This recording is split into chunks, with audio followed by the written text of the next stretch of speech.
তাহলে আপনারা আমাদেরকে কিসের ভয় দেখান? আমরা তো অলরেডি নিজেদেরকে শহীদ মনে করি, শহীদের রক্ত এখন আমাদের গায়ে লেগে আছে।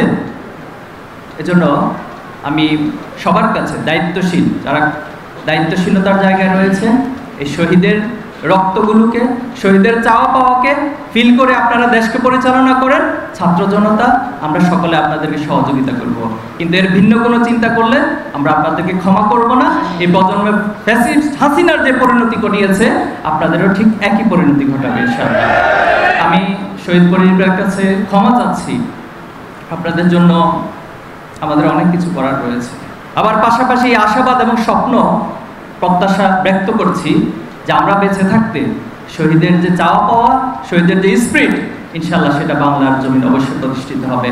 আগামী দিনে অবশ্যই প্রত্যেক শহীদের, প্রত্যেক গণহত্যার বিচার অবশ্যই সংগঠিত হবে ইনশাআল্লাহ। সেই সাথে যে স্বপ্নের বাংলাদেশ আমরা দেখছি, ন্যায় এবং ইনসাফের বাংলাদেশ, সেই বাংলাদেশ অবশ্যই আপনাদের হাত ধরে, আমাদের সবার হাত ধরে ফ্যাসিবাদ মুক্ত সবার বাংলাদেশ, স্বপ্নের বাংলাদেশ, সমৃদ্ধ বাংলাদেশ গড়ে উঠবে ইনশাআল্লাহ। আসসালামু আলাইকুম ওয়া রাহমাতুল্লাহি ওয়া বারাকাতুহু।